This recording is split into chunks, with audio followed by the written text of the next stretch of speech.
Tres menores han desaparecido, dos niños y una niña. A la mañana siguiente ella aparece dentro de un cesto y no se acuerda de nada y nadie sabe qué es lo que ha pasado. 25 años más tarde, por la aparición de unos huesos y la sospecha de que pueda tratarse de aquellos niños que desaparecieron, los niños de Trasaguas, ella se embarca en una historia de investigación junto a un periodista para buscar pistas y respuestas, sobre todo, de qué es lo que pudo haber pasado. Esta es la trama de la historia de Nada que perder, la novela de Susana Fortes, que está hoy por Alicante, y hemos quedado aquí en una cafetería del casco antiguo de Alicante para charlar un poco de esta novela. ¿Periodismo, investigación, intriga? Bueno, es una novela de intriga, es un thriller. Lo que pasa es que a mí me apetecía salirme un poco de los clichés del género, que siempre suele ser un detective o un inspector de policía y tal, y me apetecía mucho poner un periodista de calle, de grabadora, un periodista de todo terreno, de un periódico local, Del además Faro de gallego, Vigo. del Faro de Vigo. Y es un poco el que tira de la manta, porque además el periodismo de investigación últimamente está sacando a la luz temas muy, muy interesantes y muy gordos, ¿no? Entonces es como un poco como has contado, Blanca Suances, que es la protagonista y además es quien nos cuenta la historia y nos la cuenta en primera persona, que eso también es raro en el género porque te da un toque más íntimo y es como si te lo estuviera contando a ti. Mira, me ha pasado esto, ¿no? Un poco true crime, ¿no? Y bueno, pues ella ha tenido este trauma en la infancia. Cuando pasaba un verano en casa de sus abuelos le pasó esto a sus amigos. Esto fue el verano del 79 y 25 años después, digamos, ella con ese trauma encima, pero ha rehecho su vida, ha tirado para adelante, es una superviviente nata, trabaja en Copenhague, en una agencia cosmopolita internacional.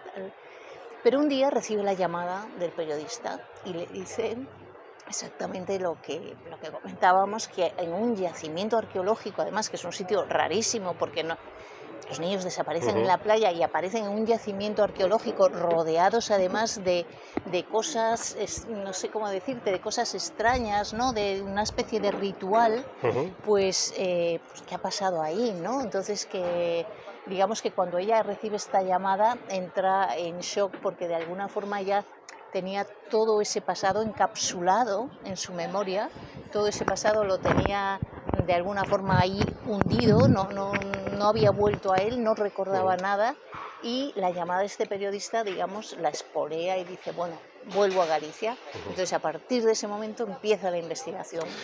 Susana, esto podría tener mucho más de realidad de lo que aparentemente es, ¿no? Porque tú lo presentas como una novela de ficción, pero desgraciadamente historias así han ocurrido. En esta zona, además del Baixo Miño, que es una zona, por otra parte, muy bonita Aquí de en la Galicia. Comunidad Valenciana tenemos el ejemplo de las niñas de Alcácer, Sí. que se envuelve también en una intriga. Sí, bueno, no tiene nada No tiene nada que ver, ya es lo otra sé. cosa totalmente diferente, ¿no? Bueno, pero a ver, hay muchos temas transversales en la novela, como por ejemplo, pues todo ocurre en un pueblo pequeño, donde todo el mundo se conoce, donde, digamos, hay fantasmas del pasado, hay cuentas pendientes, hay cosas que hay una especie de silencio en torno a ciertos temas, y todo esto hace que es como el misterio de la habitación cerrada, ¿no? Donde parece que nadie es culpable, pero que todos son sospechosos, ¿no? Entonces a mí me gusta en la intriga, me gusta ir metiendo al lector, es decir, a mí como lectora, que yo soy muy lectora de novela negra, de novela policíaca, tengo mis gustos, ¿no? Me gusta que la intriga vaya más allá de la resolución de un acertijo, sea más honda, sea más profunda, ¿no? Es una historia de miedos, de secretos, muchos secretos. Sí, bueno, sí, o sea, es que, Del retrato de esa España profunda. Hay elementos, pues hay elementos de la guerra civil, de los años 80, del narcotráfico, latentes, o sea, hay como tramas transversales, está esa Galicia del pensamiento mágico también, de las creencias, de las bruxas. Sí, de las meigas, del culto a los muertos, o sea, hay una serie de elementos transversales, ¿no? Y también está un elemento fundamental que a mí me apasiona, que es cómo funciona nuestra memoria, ¿no? Porque Blanca la protagonista no recuerda nada de lo ocurrido en su momento, digamos, o sea, su cabeza encapsuló todo eso que había podido ocurrir, todo lo ocurrido entre las 5 de la tarde y la medianoche del 12 de agosto de 1979, ella lo tiene borrado. Pero al volver al lugar de los hechos, Al al ver las reencontrarse con todo caras, otra vez. al recibir los olores, al encontrarse en el pueblo, entonces ella poco a poco, o sea, la memoria no se manifiesta de golpe, sino que se va desgajando poco a poco, y en ese espacio ella va recuperando cosas, ¿no? Entonces, entre el periodista por un lado y su memoria por otro, van componiendo las piezas que son muy complejas, ¿no? Y donde el lector tiene un papel fundamental porque al final es el que va a tener que atar cabos. Tengo que confesarte, Susana, que no me he leído el libro entero, pero sí que echándole un vistazo y leyendo parte de algunos capítulos, me da la sensación de que es una novela muy audiovisual. Empiezo a imaginarme escenas. Sí, bueno, pues han comprado los derechos, han adquirido los derechos para una serie de televisión, o sea que... Pues mira, no lo sabía, pero es verdad que me da esa sensación. Sí, es que yo por otra parte soy también muy de formación así de cine, de audiovisual, y me gustan mucho las series, y cuando construyo una trama en una novela, a mí las novelas me surgen no de ideas preconcebidas ni de conceptos, las novelas no nacen así, las novelas nacen de imágenes, ¿no?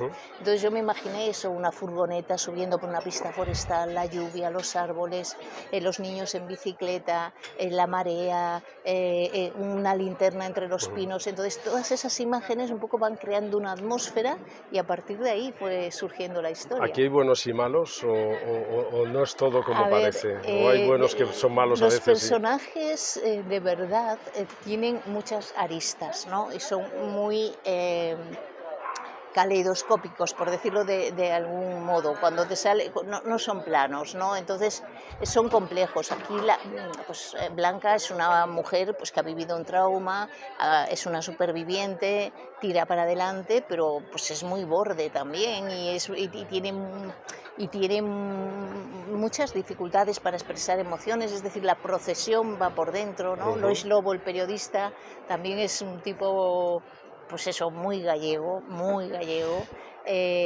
Al principio ella no se acaba de fiar de él, ¿no? ¿Por qué me llama? ¿Cómo me ha encontrado? ¿Cómo sabe mi número? ¿Qué quiere de mí? ¿Por qué le interesa este tema? Han pasado 25 años, desde el punto de vista judicial ha prescrito, ¿qué interés tiene? Entonces, entre ellos se establece también una relación de tira y afloja, pero los dos, no vamos a decir qué, pero los dos tienen algo en común, ¿no?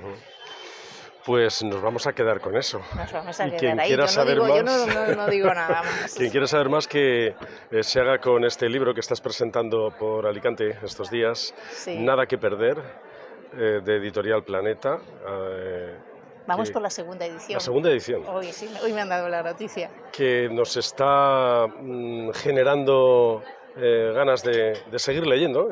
Es lo que decía yo antes, que conforme uno empieza a leer, la intriga parece que le hace no dejar de leer y que muestra también esas particularidades que cada territorio tiene, en este caso como está ubicada en Galicia, esas particularidades de sus gentes, de sus pueblos, con sus más y sus menos.